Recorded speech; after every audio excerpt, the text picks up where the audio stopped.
चलिए तो अब शुरू करने जा रहे हैं dual nature of radiation and matter. अब ये जो कहानी है वो बेसिकली कहानी है लाइट की। लाइट का पहले रे नेचर एक्सेप्टेड हुआ यानी कॉर्पस्क्यूल मॉडल ऑफ लाइट, फिर वेव नेचर एक्सेप्टेड हुआ, और जब वेव नेचर कंफर्म हो गया, हर्ट्ज नाम का जो साइंटिस्ट था उन्हीं के एक एक्सपेरिमेंट से कंफर्म हुआ कि क्या है, लाइट वेव है। लाइट कौन सा वेव है? Electromagnetic wave. ये कंफर्म हो गया, उसके बाद कहानी की शुरुआत होती है नई। उसी एक्सपेरिमेंट में हर्ट्ज को एक अनोखा ऑब्जर्वेशन मिला, और वो क्या था, उसने देखा कि अगर किसी मेटल प्लेट पे लाइट फॉल करता है तो उसमें से इलेक्ट्रॉन्स निकलने लगते हैं। और इसका जो स्टडी है आगे फोटो इलेक्ट्रिक इफेक्ट नाम से चला, और उसने फिर से photon nature of light, a kind of particle nature of light दे दिया। मतलब पार्टिकल से चले थे, कॉर्पस्क्यूल्स से चले थे, वेव पे गए, और वेव से चले फिर फोटोन पे गए, जो कि अ kind of particle nature of light है। अब फाइनली एक्सेप्ट किया गया कि देखो भाई, इंटरफेरेंस तो है, डिफ्रैक्शन तो है, तो वेव नेचर से मुंह तो मोड़ नहीं सकते, लेकिन photo electric effect wave nature से एक्सप्लेन भी नहीं होता है। तो फाइनली माना जाए कि ये डुअल नेचर है, किसका? रेडिएशन का। और बाद में कुछ और डेवलपमेंट हुआ जो कि फाइनली कंक्लूड कराया डुअल नेचर ऑफ मैटर को। और इन्हीं सब कहानी को हम लोग इस चैप्टर में पढ़ेंगे। तो सबसे पहले शुरुआत करने जा रहे हैं हम लोग फ्री इलेक्ट्रॉन्स से। फ्री इलेक्ट्रॉन्स, मेटल के अंदर फ्री इलेक्ट्रॉन्स होते हैं, ये हमको मालूम है, लेकिन ये कितने फ्री हैं? ये इलेक्ट्रॉन्स हैं कितना फ्री? उतना ही फ्री है जितना आप इस रूम में बंद हो, तो आप जितना फ्री हैं उतना ही वो इलेक्ट्रॉन फ्री है। वो जो ब्लॉक में, एक मेटल ब्लॉक ले लीजिए, उसके अंदर इलेक्ट्रॉन बस फ्री है to move inside the block. You are also free to move inside this room, है ना? लेकिन रूम बंद है तो आप बाहर नहीं जा सकते। बिल्कुल उसी तरह से वो फ्री इलेक्ट्रॉन मेटल ब्लॉक से बाहर नहीं जा सकता। तो free electron inside the metals are only free to move inside the metal block, and they are not free to come out. क्यों? जब भी वो बाहर निकलना चाहेंगे, when these electrons try to come out, when they try to escape out of this metal, तो होता क्या है कि उनको होल्ड करने वाला जो न्यूक्लियस था वो इफेक्टिवली पॉजिटिव चार्ज हो जाता है, और एज अ रिजल्ट जब ये इलेक्ट्रॉन ऊपर जाने की कोशिश करता है तो ये इफेक्टिवली पॉजिटिवली चार्ज न्यूक्लियस इसको वापस खींच लेता है, और इसकी वजह से वो वापस चला आता है और फिर बाहर नहीं जा पाता है। ये बिल्कुल ऐसा है जैसे अगर आप किसी बॉडी को ऊपर फेंकते हैं तो वो बॉडी भाग क्यों नहीं पाता है? क्योंकि अर्थ उसको अट्रैक्ट कर लेता है। लेकिन आप सोचें कि अगर किसी बॉडी को एस्केप स्पीड से फेंक दें 11.2 किलोमीटर पर सेकेंड, इस स्पीड से फेंकें तो क्या होगा? वो अर्थ के ग्रेविटेशनल अट्रैक्शन के बावजूद भाग जाएगा, वो एस्केप कर जाएगा।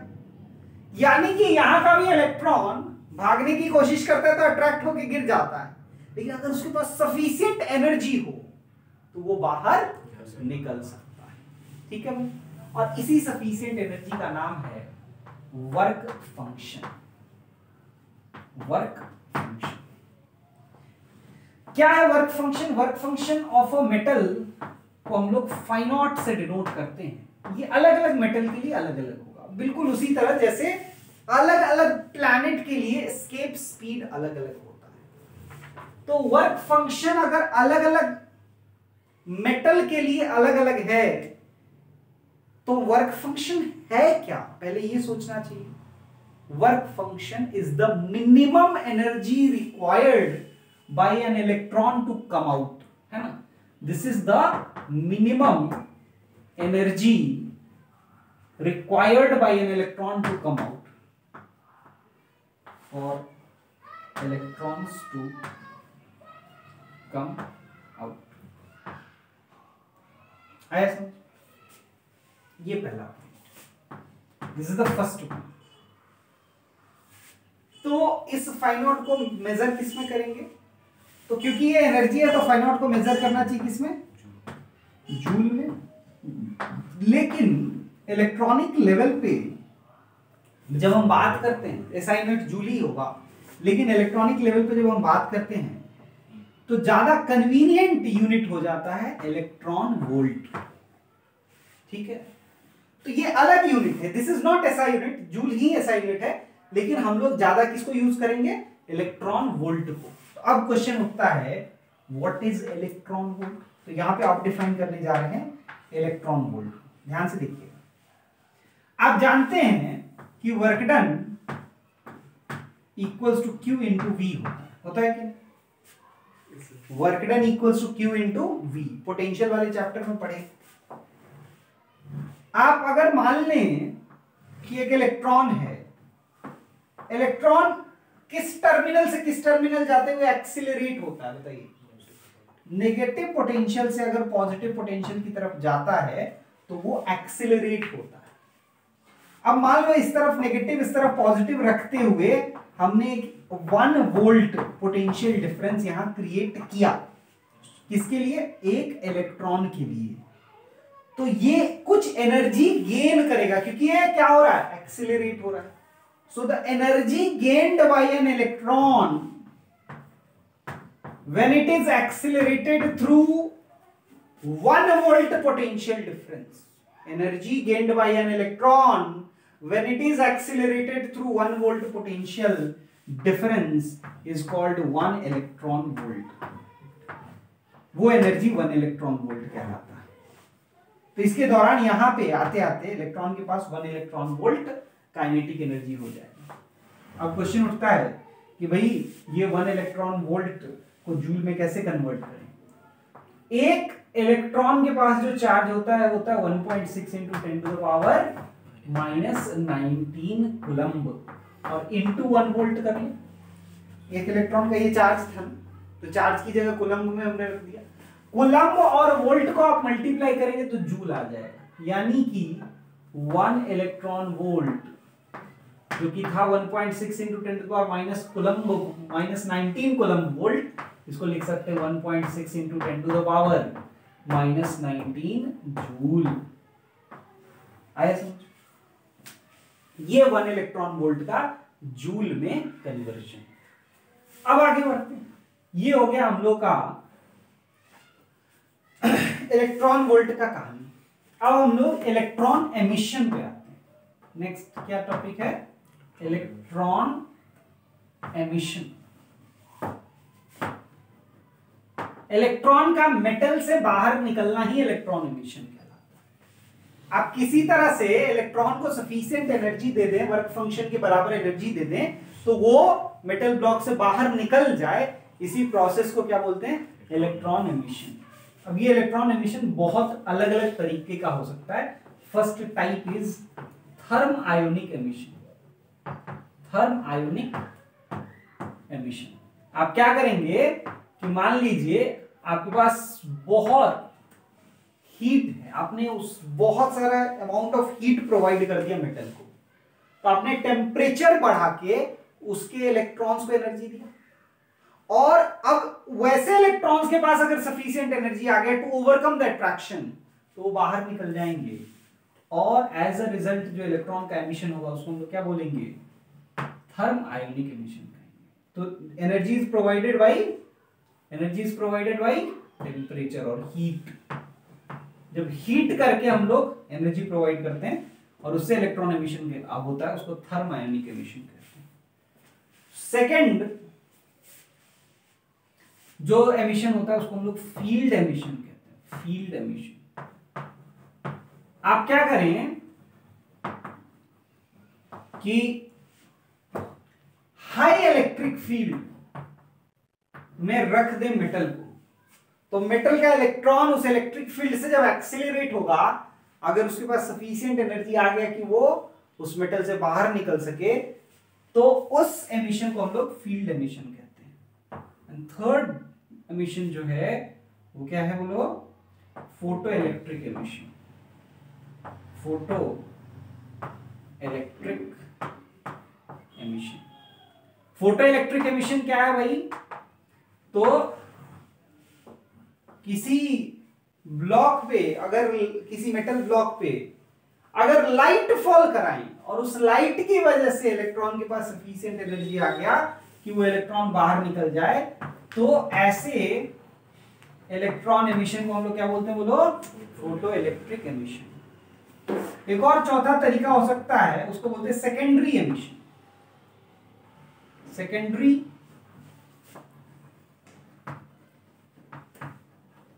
एमिशन क्या है भाई, सेकेंडरी एमिशन, मान लो ये मेटल ब्लॉक है और इस मेटल ब्लॉक पे हम लोग एक इलेक्ट्रॉन को, हाई एनर्जी वाले इलेक्ट्रॉन को फॉल करवाते हैं, तो ये इलेक्ट्रॉन जाएगा और किसी न किसी अंदर के एक इलेक्ट्रॉन से टकराएगा, और टकराएगा तो ये अपना मोमेंटम उसको ट्रांसफर करेगा, एनर्जी ट्रांसफर करेगा, और तब उस इलेक्ट्रॉन के पास अगर सफिशिएंट एनर्जी हो जाए कि बाहर निकल जाए, तो ऐसा एमिशन क्या कहलाएगा, सेकेंडरी एमिशन कहलाएगा। इस चैप्टर में हम लोग मेनली फोटो इलेक्ट्रिक एमिशन को ही डील करेंगे, है ना। ये बाकी टाइप्स बस इसलिए पढ़ लिए कि और कितने तरह के एमिशंस हो सकते हैं, ठीक है भाई। तो चलिए अब हम लोग शुरुआत करते हैं फोटो इलेक्ट्रिक एमिशन की। पहले इतना कॉपी कर लीजिए। चलिए आगे बढ़ते हैं। अब हम लोग experimental study of photo electric effect करेंगे। फोटो इलेक्ट्रिक इफेक्ट क्या होता है इसका थोड़ा चर्चा तो हम लोग अभी किए थे। फोटो इलेक्ट्रिक एमिशन, जब मेटल पे लाइट फॉल करे और उसकी वजह से इलेक्ट्रॉन के पास सफिशिएंट एनर्जी आ जाए कि वो बाहर निकल सके, इस फिनोमेना को हम लोग फोटो इलेक्ट्रिक एमिशन कहते हैं। और ये जो इफेक्ट है इसको हम लोग फोटो इलेक्ट्रिक इफेक्ट कहते हैं। और जो इलेक्ट्रॉन्स बाहर निकलते हैं उनको कहते हैं फोटो इलेक्ट्रॉन्स। फोटो इलेक्ट्रॉन्स, ठीक है भाई, उसको कहते हैं फोटो इलेक्ट्रॉन्स।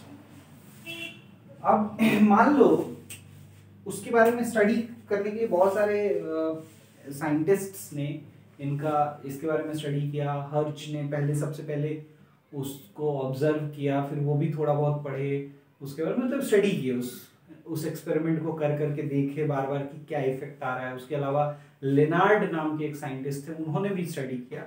फाइनली जो सारे एस्पेक्ट को देख सकता है वो एक्सपेरिमेंटल स्टडी हम लोग करने जा रहे हैं। ये थ्योरेटिकल एक्सपेरिमेंट होगा जो इस डायग्राम के थ्रू हम लोग करेंगे, और इसमें अलग अलग चीजों का इस फोटो इलेक्ट्रिक एमिशन पे क्या असर होता है उसको हम लोग देखने की कोशिश करेंगे। आप देख सकते हैं कि ये एक इवैक्यूएटेड ग्लास ट्यूब है, ठीक है, ये ग्लास ट्यूब है जो इवैक्यूएटेड है, और यहाँ पे क्वार्ट्ज विंडो है, यहाँ से लाइट इस पे फॉल कर सकता है। इसके अलावा हमने क्या किया हुआ है, यहाँ दो प्लेट रखा हुआ है। इस प्लेट का नाम है एमिटर प्लेट और उसका नाम है कलेक्टर प्लेट। ये प्लेट्स से वायर निकाल के यहाँ पे एक कम्यूटेटर के साथ हमने कनेक्ट किया है। कम्यूटेटर का क्या काम होता है, कम्यूटेटर पोलैरिटी को और पोटेंशियल डिफरेंस को चेंज करता है। पोलैरिटी को चेंज, मेनली पोलैरिटी को चेंज करने के लिए हम लोग कम्यूटेटर का यूज करते हैं, ठीक है। तो यहाँ पे क्या पोलैरिटी को चेंज करने का काम होगा ये हम लोग आगे देखेंगे। इसमें आप देख सकते हैं कम्यूटेटर है वो पोलैरिटी को चेंज करेगा। आप चाहें तो इसको ऐसे कनेक्ट कर सकते हैं और इसको ऐसे कनेक्ट कर सकते हैं, या आप उल्टा करके कनेक्ट कर सकते हैं, तो अकॉर्डिंगली पोलैरिटी बदल जाएगा कि नहीं बदल जाएगा। तो ये हो गया हमारा कम्यूटेटर। अब इसमें क्या स्टडी कर रहे हैं वो देखिए। सबसे पहले ये ऑब्जर्व किया गया कि लाइट के लिए एक फ्रीक्वेंसी है जिसके नीचे कोई इलेक्ट्रॉन एमिशन नहीं होता है, और इस फ्रीक्वेंसी का नाम रखा गया थ्रेशोल्ड फ्रीक्वेंसी, ठीक है। ये थ्रेशोल्ड फ्रीक्वेंसी को न्यू नॉट से डिनोट करेंगे।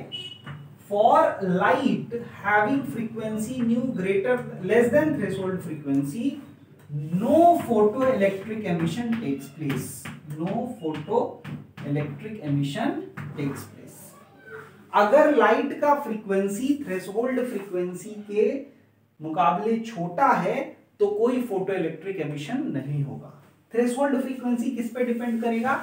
ये डिपेंड करेगा मेटल पे, डिपेंड्स ऑन मेटल पे। साथ ही साथ उसका सरफेस के नेचर पे भी डिपेंड करता है, लेकिन मेनली ये नेचर ऑफ मेटल पे डिपेंड करता है। मतलब कौन सा मेटल ले रहे हैं, सोडियम है, पोटेशियम है, सीजियम है, इंडियम है, कौन सा है, उस पे डिपेंड करेगा। अब हम लोग इसके स्टडी के बारे में शुरू करते हैं। तो पहला स्टडी का इफेक्ट हम लोग देखने जा रहे हैं इंटेंसिटी का असर।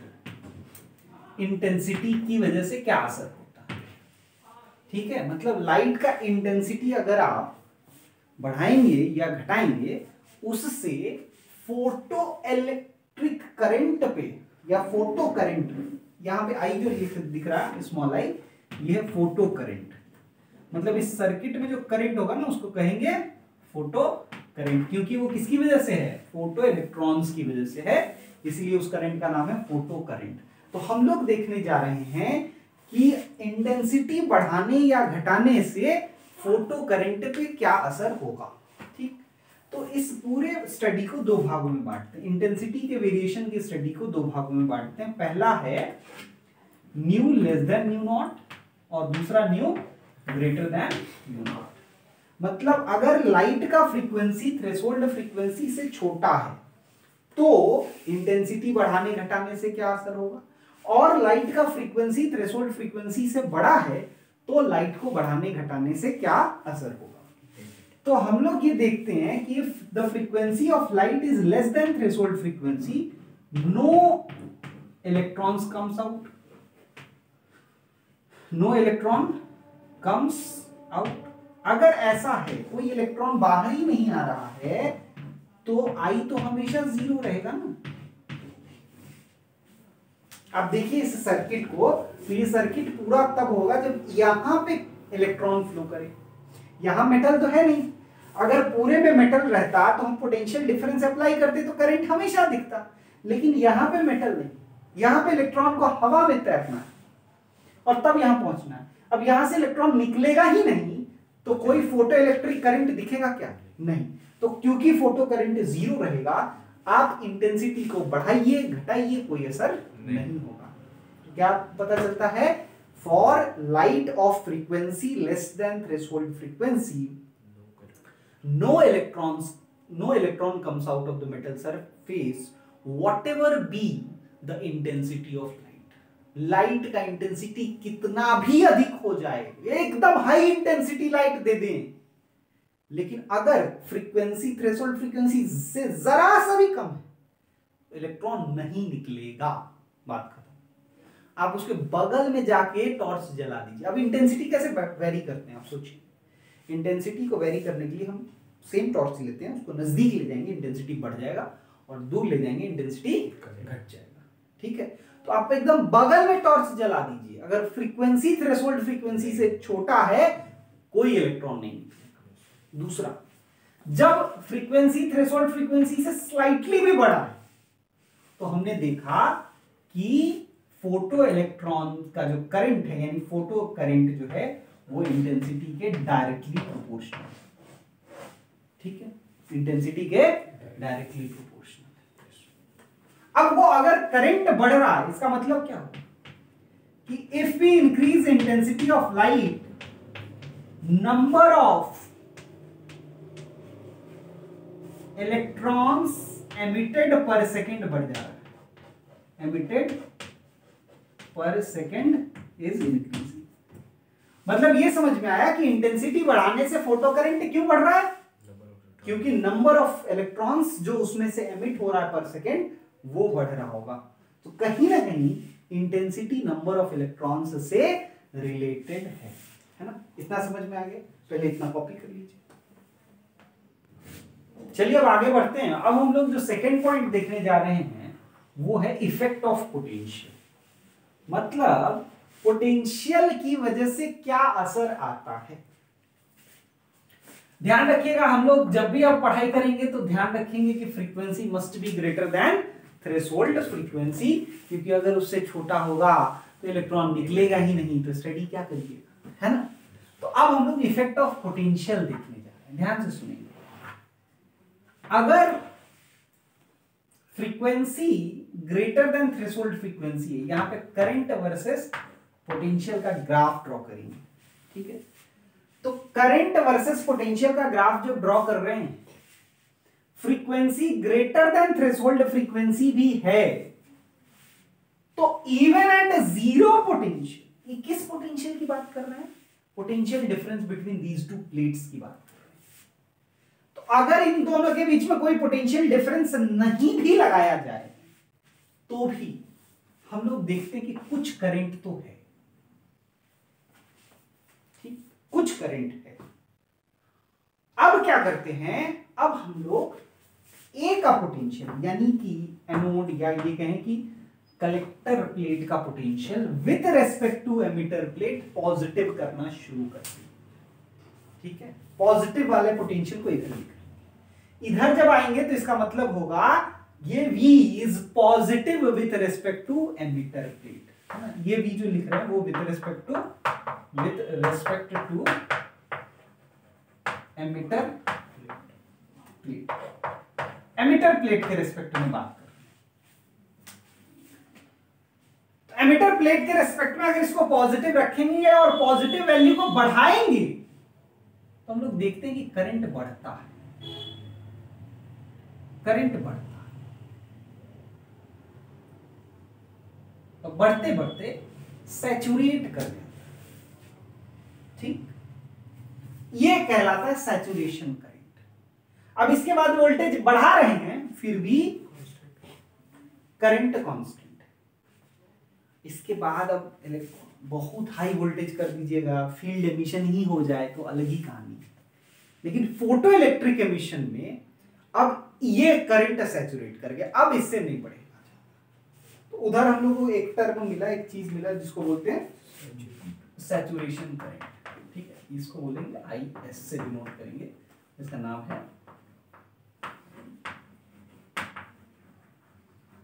सैचुरेशन करंट, ठीक।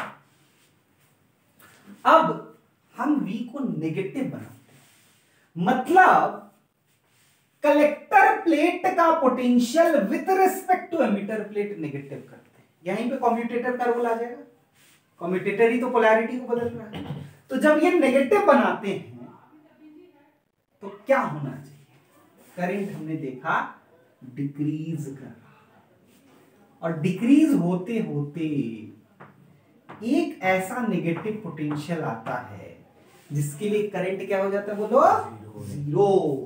और इस पोटेंशियल को ही हम लोग बोलते हैं स्टॉपिंग पोटेंशियल, स्टॉपिंग पोटेंशियल, ठीक। अब इसके बारे में पढ़ाई करते हैं, अब सोचते हैं कि भाई ऐसा क्यों हुआ होगा। तो सबसे पहले इस पॉइंट को एक्सप्लेन करने की कोशिश करते हैं। देखिएगा, इलेक्ट्रॉन से निकला, एनर्जी है उसके पास, एनर्जी था तभी तो अपने वर्क फंक्शन वाले एनर्जी को ओवरकम करते हुए बाहर निकल गया। बाहर निकला तो भी हो सकता है कुछ इलेक्ट्रॉन्स के पास अभी भी एनर्जी हो और कुछ इलेक्ट्रॉन्स के पास कम एनर्जी हो। तो जो इलेक्ट्रॉन्स निकले उनमें से मान लो 100 इलेक्ट्रॉन्स बाहर आए, 100 में से कुछ 40 इलेक्ट्रॉन्स या 50 इलेक्ट्रॉन्स या 60 इलेक्ट्रॉन्स या 70 इलेक्ट्रॉन्स मान लो, जो मानना है अपना ही मानना, तो कुछ भी मान। तो इन 70 इलेक्ट्रॉन्स के पास इतना सफिशिएंट एनर्जी था कि वो पहुंच गए कलेक्टर प्लेट। तो अगर कलेक्टर प्लेट तक पहुंच गए तो बाकी का काम तो ये कर देगा, करंट पहुंच जाएगा पूरे सर्किट में। इसीलिए even if the potential is zero तब भी कुछ करंट सर्किट में था। आया समझ में कि क्यों even at zero potential there is some current? हाँ, क्योंकि इनके पास एनर्जी के साथ वो एंटर करते हैं, तो अभी भी तो एनर्जी कनेक्टिंग वायर से पास करते हुए यहां पहुंच जाते हैं। तो इवन इफ आप ये बाहर हटा दें तब भी ये एमीटर में कुछ रीडिंग दिखेगा। ये एक्सप्लेन करता है कि क्यों यहां करंट है। अब सोचिए कि पोटेंशियल बढ़ाते हैं, इसको क्या करते हैं, पॉजिटिव करते हैं विथ रेस्पेक्ट टू एमिटर। इधर कर रहे हैं तो वही कर रहे हैं। तो जब इसको पॉजिटिव करते हैं विथ रेस्पेक्ट टू एमिटर, तो ये पॉजिटिव प्लेट इन इलेक्ट्रॉन्स को क्या करेगा, अट्रैक्ट करेगा कि रिपेल करेगा? अट्रैक्ट करेगा भाई, पॉजिटिव है और वो नेगेटिव है, बुलाओ हमसे मिलो। तो आया, तो जो पहले से पहुंच रहा था वो तो बहुत खुशी खुशी आएगा, लेकिन कुछ जो रास्ते में गिर जा रहे थे उनके पास सफिशिएंट एनर्जी निकलने के लिए तो था, लेकिन पहुंचने के लिए नहीं था, वो रास्ते में गिर जा रहे थे। उनको भी अब हिम्मत मिलेगा कि चलो कोई तो है जो थोड़ा सपोर्ट कर रहा है, तो वो भी पहुंचना शुरू करेंगे। तो पहले से अधिक नंबर ऑफ इलेक्ट्रॉन्स पहुंचेंगे पर सेकेंड कलेक्टर प्लेट, और इसके लिए करंट बढ़ेगा। एक ऐसा पोटेंशियल आएगा जिस समय जितने इलेक्ट्रॉन्स निकल रहे हैं पर सेकेंड वो सब यहां पे कलेक्ट होने लगेंगे, और अब इसके बाद number of electrons per second emitted and collected दोनों इक्वल। अब पोटेंशियल बढ़ा के भी किसको ले आओगे, जितने इलेक्ट्रॉन्स निकल रहे हैं सब पहुंच रहे हैं। अब आप पोटेंशियल बढ़ाएंगे भी तो करंट में कोई इंक्रीमेंट नहीं होगा। This explains the existence of saturation current. Clear है? मतलब सैचुरेशन करंट वो करंट है जिस समय number of electrons emitted electrons equal to collected electrons, यहां पे दोनों बराबर। ठीक, तो ये हो गया, ये portion of the graph explain हो। अब नेक्स्ट पोर्शन क्या है, अगर इसको नेगेटिव बनाए विथ रिस्पेक्ट टू दिस तो क्या होगा, ये अब उन इलेक्ट्रॉन्स को रिपेल करेगा। तो जो बेचारे रास्ते में गिर जा रहे थे तो वो तो सोच ही नहीं सकते आने का, और जो अब पहुंच रहे थे उनमें से भी कुछ तो रुकना, मतलब कुछ पहुंचना तो कम कर देंगे, है ना। मतलब उनके पास भी अब कम एनर्जी है वहां तक पहुंचने के लिए। तो अब इन 70 इलेक्ट्रॉन्स में सोचो जो पहुंच रहे थे शुरू हो सकता है किसी के पास कम एनर्जी हो, किसी के पास ज्यादा एनर्जी हो, बिल्कुल हो सकता है।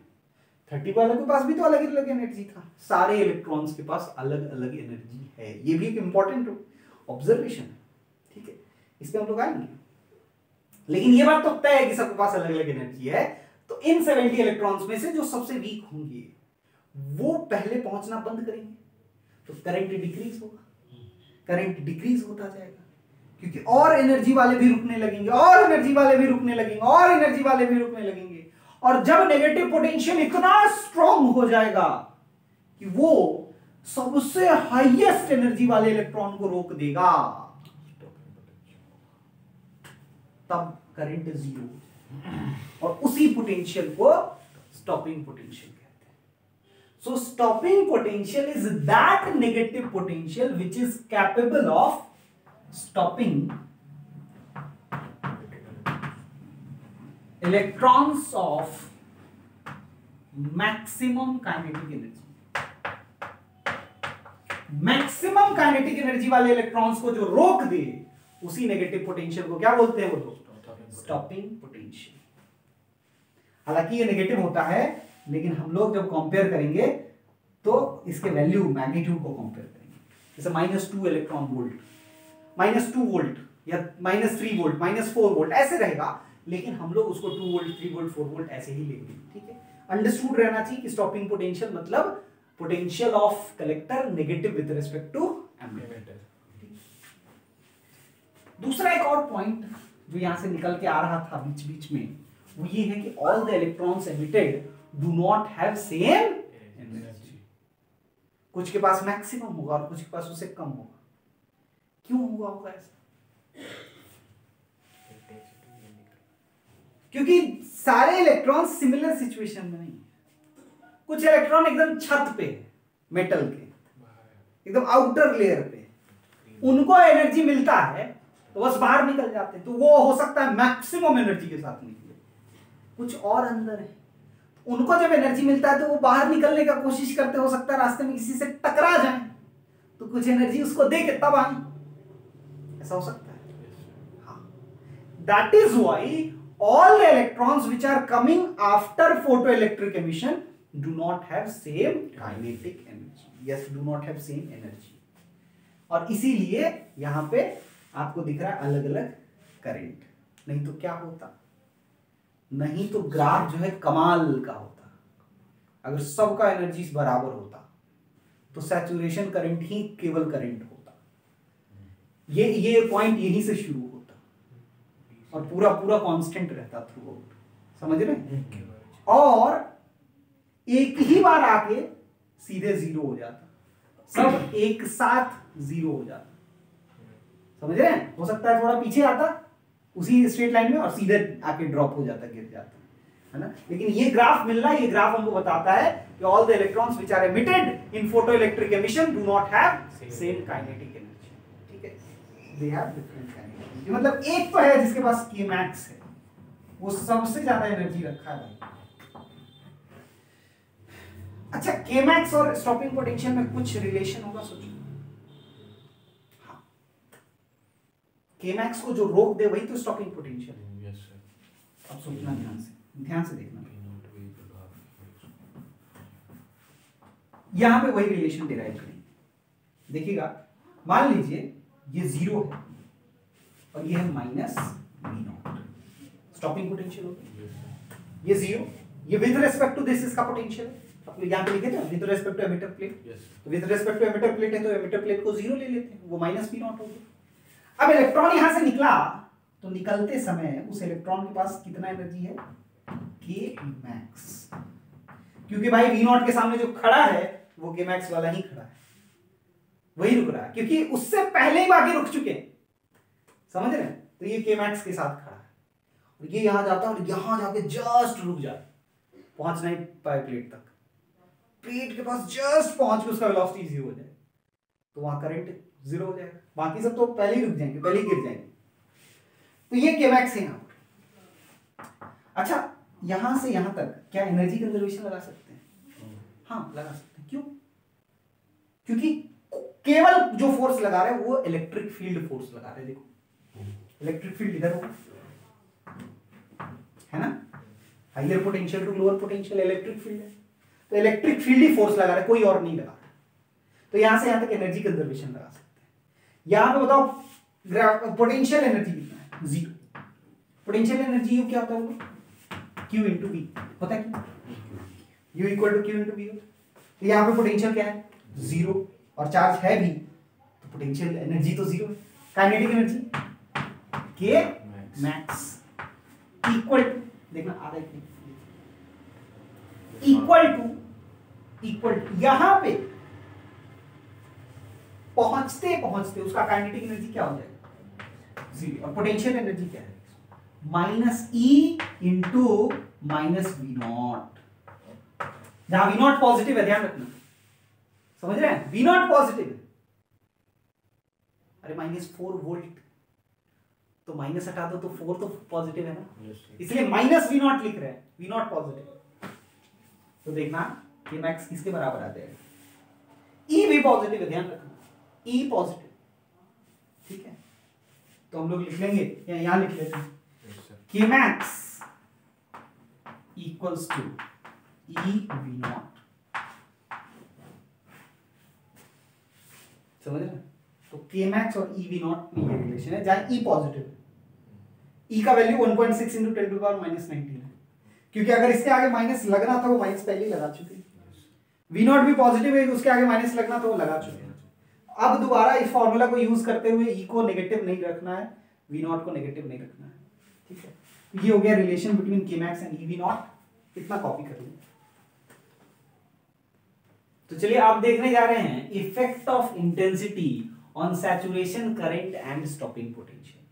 मतलब हमने सैचुरेशन करंट और स्टॉपिंग पोटेंशियल कैसे हम लोग निकाल पाए? हम लोग देखे कि फोटो करंट पोटेंशियल डिफरेंस के साथ यानी वोल्टेज के साथ कैसे चेंज हो रहा है, ठीक? अब उससे हमको दो क्वांटिटी मिला, एक मिला सैचुरेशन करंट और दूसरा मिला स्टॉपिंग पोटेंशियल। तो अगर लाइट का इंटेंसिटी बदले, क्योंकि फोटो इलेक्ट्रिक एमिशन है तो लाइट से वो कैसा बिहेवियर कर रहा है वो देखना चाहते हैं ना, तो लाइट के इंटेंसिटी के साथ सैचुरेशन करंट और स्टॉपिंग पोटेंशियल का क्या रिलेशन है वो हम लोग देखना चाहते हैं। देखिएगा ध्यान से,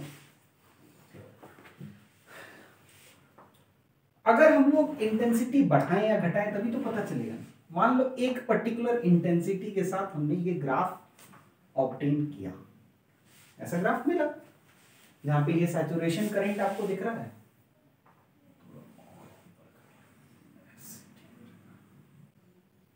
ऐसा, ठीक है, ऐसा ग्राफ ये पर्टिकुलर किसी इंटेंसिटी पे हो। अब इंटेंसिटी बढ़ाने से क्या हुआ, इंटेंसिटी जब हमने बढ़ाया तो ये जो 0 वोल्टेज पे जो करंट था वो थोड़ा ऊपर मिला, ठीक, और हाँ इंटेंसिटी बढ़ाए थे, ये I1 इंटेंसिटी हायर इंटेंसिटी ले रहे हैं, और जब हम उसको ऊपर ले गए मतलब वोल्टेज को बढ़ाए तो सैचुरेशन करंट भी हायर मिला, ठीक, ये। लेकिन जब हम लोग पीछे लेके आए तो आश्चर्यचकित हुए, सेम स्टॉपिंग पोटेंशियल मिला। इंटेंसिटी बढ़ाने से सैचुरेशन करंट बढ़ा लेकिन स्टॉपिंग पोटेंशियल सेम रहा, ठीक। अब ये बहुत इंटरेस्टिंग था, है ना? तो इसको सोचने लगे पहले लोग कि भाई ऐसा क्यों हुआ, इसको एक्सप्लेन करने की कोशिश किए। तो अचानक याद आया कि अभी अभी थोड़ी देर पहले, पोटेंशियल से पहले हमने देखा था कि फोटो करंट इंटेंसिटी के साथ कैसे वेरी करता है, और उसमें हमने देखा था इंटेंसिटी बढ़ाने से नंबर ऑफ इलेक्ट्रॉन्स एमिटेड पर सेकंड बढ़ जाते हैं, बढ़ जाते हैं कि नहीं? इंटेंसिटी बढ़ाने से अगर नंबर ऑफ इलेक्ट्रॉन्स एमिटेड पर सेकंड बढ़ जाएगा, number of electrons per second ये अगर बढ़ा, मतलब यहां पे जो हमने एग्जांपल लिया था 100 इलेक्ट्रॉन्स कि 100 इलेक्ट्रॉन्स पर सेकंड निकल रहे हैं, जिसमें से हमने कहा था 70 पहुंच रहे हैं, ठीक। तो अगर ये बढ़ जाता है, मान लो 150 इलेक्ट्रॉन्स पर सेकंड अब इमिट हो रहा है, तो पहुंचने वाले इलेक्ट्रॉन्स की संख्या, बिना पोटेंशियल के भी पहुंचने वाले इलेक्ट्रॉन्स का संख्या बढ़ेगा कि नहीं? 100 निकल रहा था, 70 पहुंच रहा था, अब 150 निकलेगा तो भी 70 ही तो नहीं पहुंचेगा, ज्यादा पहुंचेगा, है ना? मतलब अगर सेम रेशियो में पहुंचे तो 105 इलेक्ट्रॉन अब पहुंच रहा हो, ठीक। तो अब ऑब्वियसली ज्यादा number of electrons per second अगर पहुंचेगा तो जीरो पोटेंशियल पे higher number of, higher current होना चाहिए कि नहीं? क्लियर? अच्छा, इसके दौरान हमने फ्रीक्वेंसी को चेंज नहीं किया, ध्यान रखना, हम फ्रीक्वेंसी को चेंज नहीं कर, क्योंकि इफेक्ट ऑफ इंटेंसिटी देख रहे हैं, फ्रीक्वेंसी कांस्टेंट रख रहे हैं, ठीक।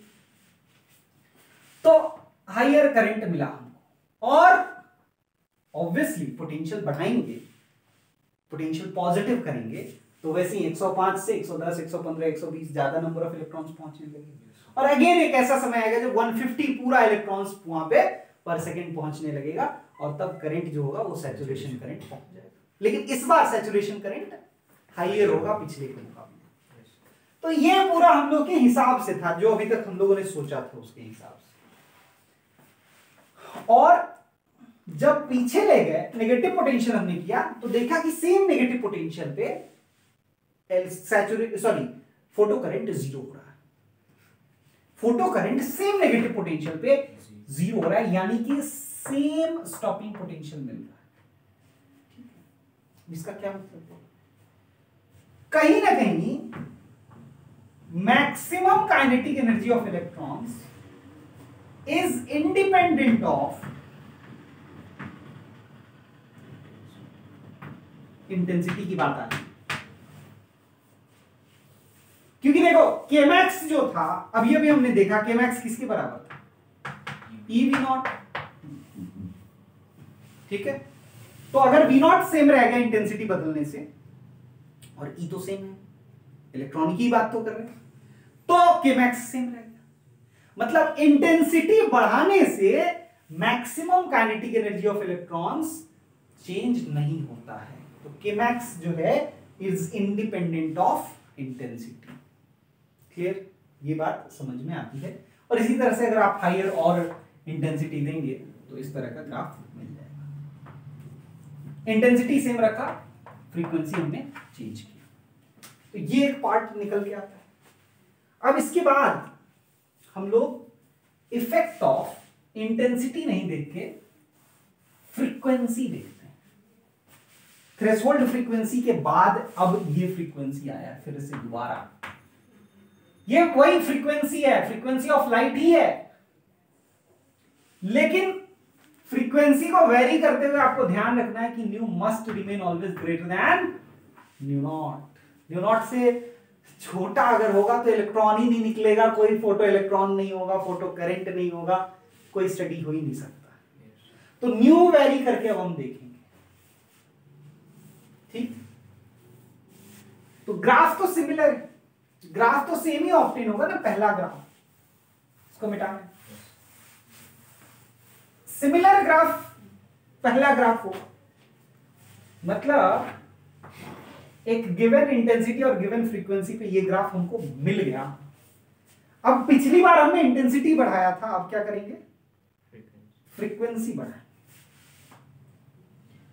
तो फ्रीक्वेंसी अगर बढ़ाते हैं तो भी देखते हैं कि 0 वोल्टेज पे जो करंट का वैल्यू है वो हायर मिलता है। और अब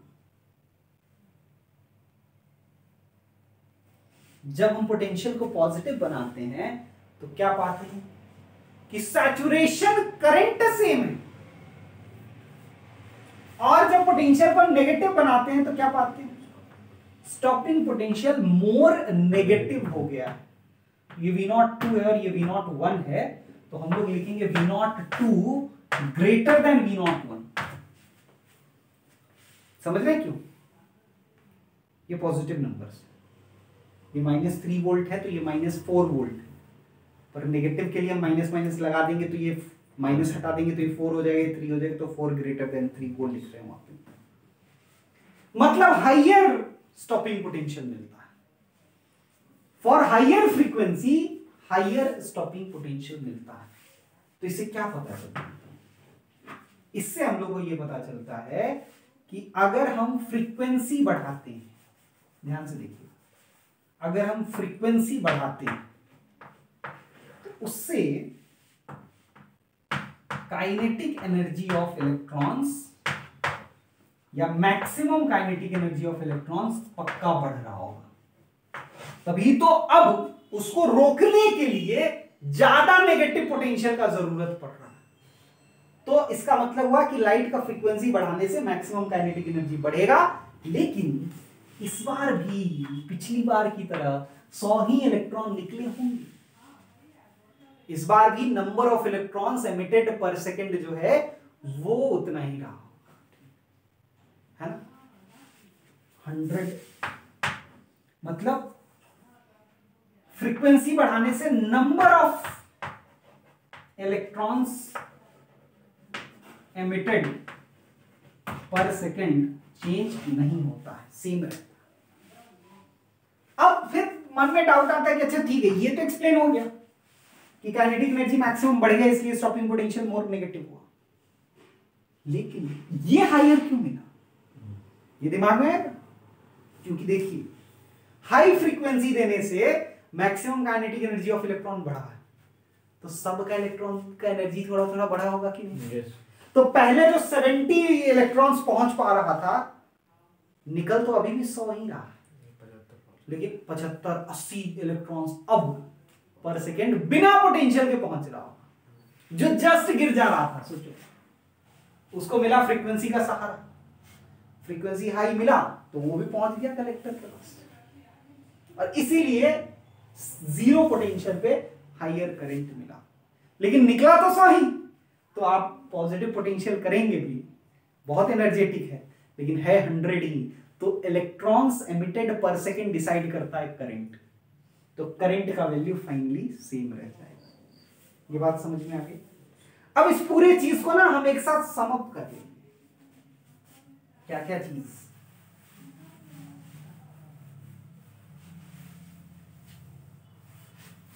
पहला पॉइंट तो ये है, थ्रेशोल्ड फ्रीक्वेंसी नाम का एक फ्रीक्वेंसी एग्जिस्ट करता है, यानी if there is a minimum frequency of light below which no electron emission takes place.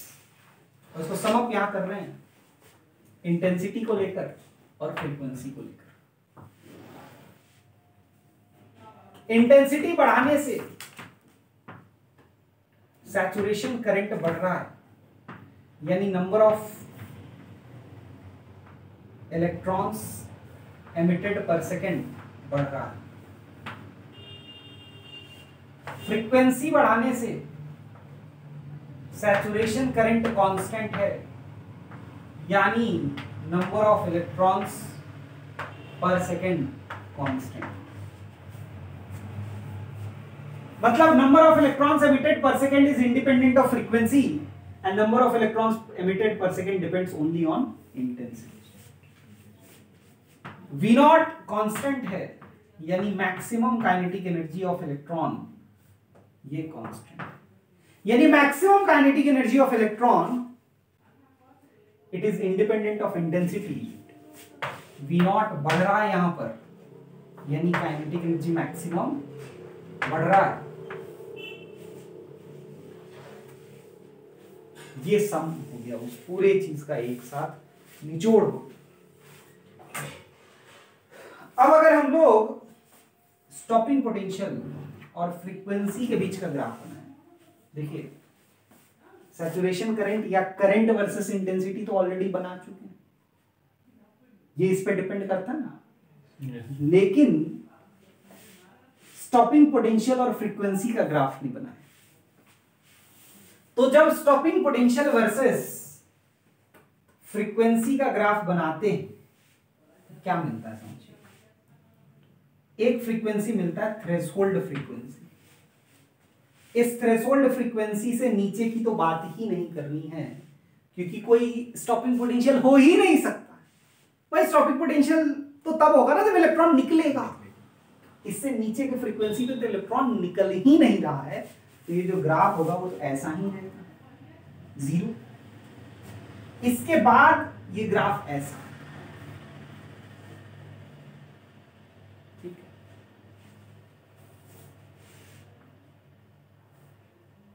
ये अगर मेटल 1 के लिए है, कोई दूसरा मेटल हो सकता है, मेटल 2, उसका थ्रेशोल्ड फ्रीक्वेंसी अलग होगा। मैंने आपको बताया थ्रेशोल्ड फ्रीक्वेंसी किस पे डिपेंड करता है, मेटल। हो सकता है कोई मेटल में से इलेक्ट्रॉन निकालना बहुत आसान हो, तो उसका थ्रेशोल्ड फ्रीक्वेंसी कम होगा। अगर दूसरा कोई मेटल है जिससे इलेक्ट्रॉन निकालना बहुत मुश्किल होगा, उसका थ्रेशोल्ड फ्रीक्वेंसी हाईयर होगा। तो आपसे यह भी पूछा जा सकता है कि आइडेंटिफाई करो किसमें से इलेक्ट्रॉन निकालना मुश्किल का, 2 से, क्योंकि उसका थ्रेशोल्ड फ्रीक्वेंसी हाई है। उसको ज्यादा थ्रेशोल्ड फ्रीक्वेंसी चाहिए तभी वो निकल रहा है, नहीं तो नहीं निकल रहा है। लेकिन एक बहुत आश्चर्यजनक चीज देखी गई, वो ये कि दोनों पैरेलल लाइंस थे, दो अलग अलग मेटल के लिए। जब स्टॉपिंग पोटेंशियल वर्सेस फ्रीक्वेंसी का ग्राफ बनाया गया तो मिला तो स्ट्रेट लाइन, तो ऑब्वियसली दिख रहा है कि फ्रीक्वेंसी बढ़ाने से थ्रेशोल्ड फ्रीक्वेंसी बढ़ाने से स्टॉपिंग पोटेंशियल बढ़ रहा है। लेकिन डायरेक्टली लीनियर डिपेंडेंस भी है, लेकिन पासिंग थ्रू ओरिजिन नहीं, शिफ्टेड है ओरिजिन के। ये इन दोनों के बीच में डायरेक्टली ओरिजिन से था ग्राफ। ये वाला भी लीनियर है लेकिन थोड़ा शिफ्टेड है। दो अलग अलग मेटल के लिए पैरेलल लाइंस आ रहा है, इसको एक्सप्लेन करना था। और उसके अलावा एक और इंपॉर्टेंट पॉइंट जो ऑब्जर्वेशन इस एक्सपेरिमेंट में नजर आती है वो ये है कि electrons are emitted instantaneously. Time lag जो है वो लेस देन 10⁻⁹ सेकेंड है। मतलब लाइट फॉल हुआ और करंट इलेक्ट्रॉन निकला, उनके बीच में जो गैप है, इस टाइम का गैप है, वो 10⁻⁻9 सेकंड से भी कम है, तो ऑलमोस्ट इंस्टेंटेनियस है भाई। 10⁻⁹ सेकंड कुछ नहीं होता, लाइट फॉल हुआ, इलेक्ट्रॉन निकला, पता भी नहीं चलेगा लाइट टाइम लैग। सो इस एक्सपेरिमेंट में ये भी नजर आया कि photoelectric emission which takes place is almost a instantaneous process. इन सारे ऑब्जर्वेशंस को मिलाकर एक law of photoelectric emission बनाया गया और फिर उसको वेव नेचर ऑफ लाइट, जो कि उस समय प्रूव्ड था, उससे एक्सप्लेन करने की कोशिश की गई और वो फेल हो गया।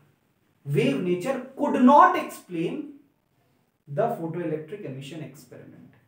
और तब एक दूसरा एक्सपेरिमेंट आया, दूसरा एक पिक्चर ऑफ लाइट आया और उसने एक्सप्लेन किया। इन सारे चीजों को हम लोग अगली क्लास में देखेंगे। इतना कॉपी करेंगे।